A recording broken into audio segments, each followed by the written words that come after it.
How do you overcome white paper syndrome? I got this question quite a bit because a perfectly clean white paper can be intimidating.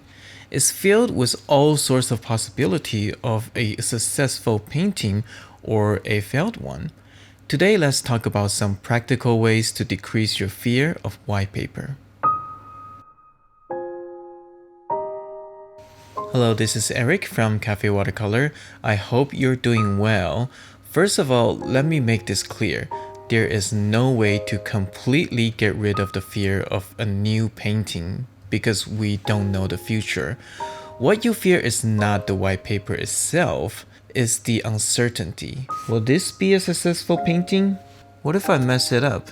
I don't want to waste this nice piece of paper. And so on. Because of the unpredictable nature of watercolor, we will always have to deal with that uncertainty.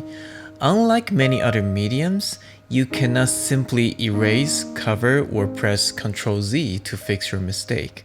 However, there are ways to decrease your white paper syndrome. I am not going to just say, just do it. What's the worst that can happen? A piece of paper? You can just start a new one. I understand nobody wants to experience the frustration of failure and wasting time, so I'm here to help you to give you some practical advice for you to start implementing in your work.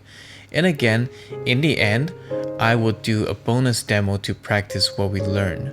Okay, so here it goes. Number 1, practice on cheap paper.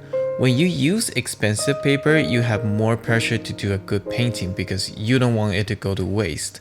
And the more pressure you have, the more fear you have. When I first started to learn watercolor, I just practiced on cheap paper. This helps me to get used to the nature of watercolor. I started to move on to more expensive paper when I am pretty familiar with watercolor. While better paper can give you a better time painting, cheap papers are good to test things out. Your mindset will also shift from doing a finished painting to a practice. That's a lot of pressure off you. Number 2 is planning. Plan ahead what you are going to do and prepare your mixture first. This is very helpful, especially if you're just starting. Let's take cooking for example. If you ever cook from a recipe, if you read any good recipe, what's the first thing you see? The type of ingredient and the amount you need to make the dishes, right? No recipe is going to ask you to turn on the stove and heat up the pan before telling you what ingredient to prepare for, because you can't prepare ingredient on the side while you're cooking at the same time. They should be ready to go. Same thing as painting and start your first wash. Because you want to have a nice clean wash, you might be struggling against the drying time and so on. Premix the color you need for the wash can be very helpful. After you're really confident with watercolor and mixing color, then you can wing it if you want. The third is to keep it simple.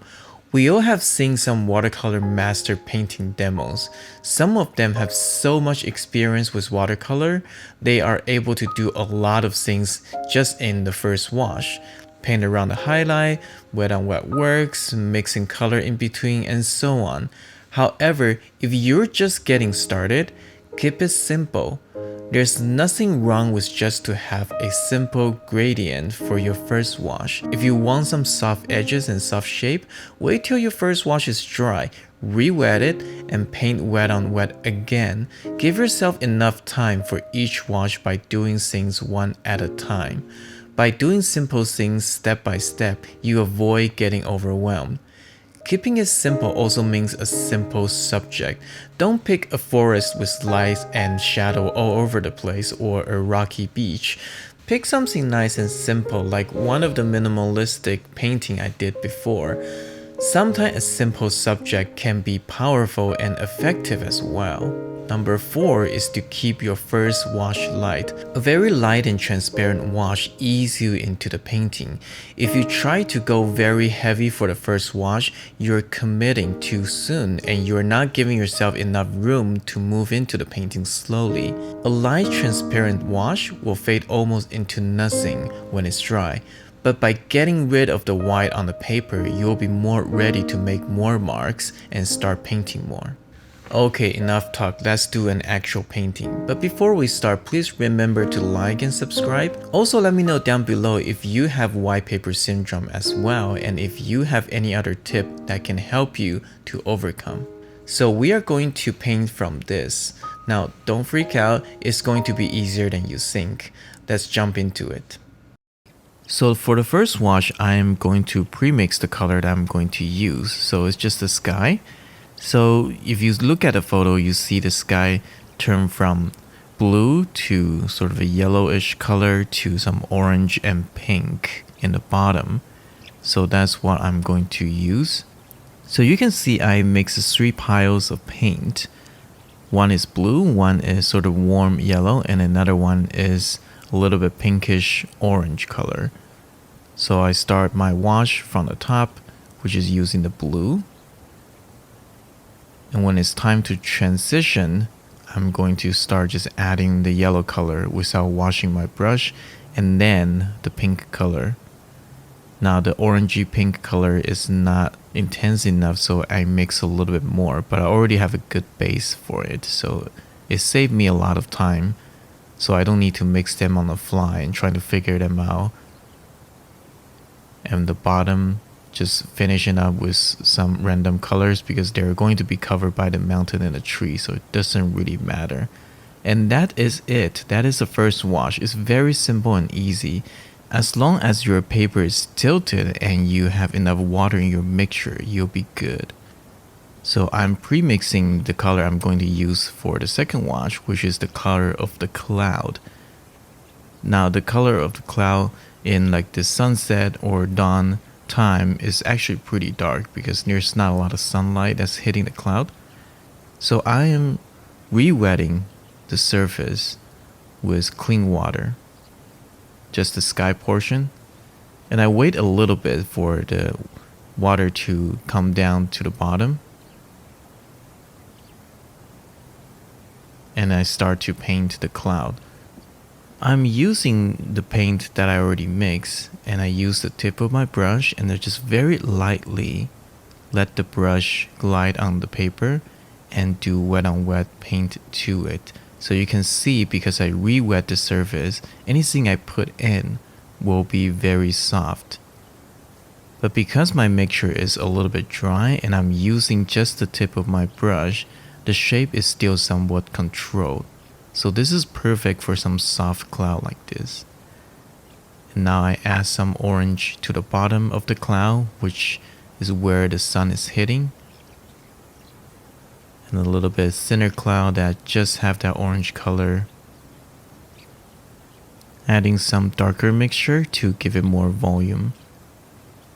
And again, it's still wet, so anything I put in, they will spread out very softly. And that is what I intended to do. Now, I could have done that in the first wash, but it's perfectly fine if you are just starting to learn watercolor. Wait for it to dry, re-wet it, and do what you want to do wet onto wet again. As long as you do every step very cleanly, your painting will still look fresh. Get some more cloud in there. There's plenty of wetness. And because I paint tilted and I didn't rotate my paper at all, you start to see some tiny little paint streak down. But since this is just a practice, it doesn't really bother me. I'm adding a little bit more dark in some areas, and I think it's time to continue the wash down. So I'm just using a big squirrel brush and finish that water. And as I continue down, I'm starting to paint the distant mountain wet onto wet. So I paint a cool gray color into it. Since it's wet onto wet, it's going to soften up, so it feels like the mountains in the fog in the far distance, which is what I intended to. And the rest of it I am just going to paint over. So after this wash is dry, we can start to paint another layer on top, and you will have enough time to plan your next step. So this is why I say this is actually pretty simple if you have enough planning and if you know what to do. So this is what I'm going to do once in a while. I'm going to do some simpler demos like these because there's already a lot of advanced demo out there, and even if you go to like a master watercolor workshop, you're going to see them painting some painting that might feel a little bit more advanced.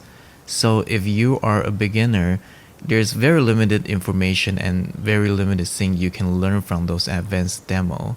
So this is why I'm sharing this very simple painting, because I want to help to fill the gap. So if you're just getting started, you can learn something from this and eventually move on to a more advanced demo and technique. So again, the bottom wash is dry, so I paint another layer on top. And this time I do want some hard edges, so I need to wait after it's dry. I'm just adding a little bit more darker colors on the mountains on the right, just to separate them a little bit. I think after the video I actually glaze it over just to make it a little bit more clear. So another layer done. I rotate the paper so the paint doesn't gather all in the bottom. And again, after this layer is done, see I'm blowing it dry right now. After it's done, after it's dry, I have another layer to work on, which is the front tree. The tree that's very dark, just a silhouette. But you have to make sure this is completely dry because the tree is a very clear silhouette.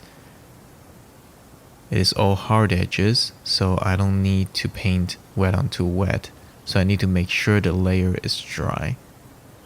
So here I have some evergreen trees in the foreground. Again, my last video is painting trees, so I'm not going to talk too much about how to paint a tree. You can refer back to my last video. But the most important thing here is just to get the value right. It's really dark, so make sure you have a dark mixture. And then varying your brushstroke. I can't emphasize that enough. I said that almost every single video I do. Varying your brushstroke a little bit, especially you're painting something like an evergreen tree. Even though you do see a lot of repetitive pattern, try to vary in the way you describe those patterns. If you make a lot of repetitive marks, your painting is going to look boring very quickly because they are already very similar shape. So if you try to go through every similar shape with the same visual language and same brushstroke, it's going to look boring. But again, this is just a very simple painting, and if you're doing this for the first time, I suggest you just focusing on making different washes. Make sure each wash is nice and clean. Work on one aspect of your painting at a time. Here is the finished painting. I hope you enjoyed this demo. I hope this video is helpful for you. If you try one of the tips and it works for you, be sure to let me know in the comment down below. I would love to hear from you. As always, please like and subscribe. If this video is helpful for you, let me know. I will be making more practical tips video like this one in the future if you like this type of content. Remember to go to my website and download my Fast Track Watercolor ebook if you haven't. I'm Eric from Cafe Watercolor. Have a wonderful day, and I will see you again very soon.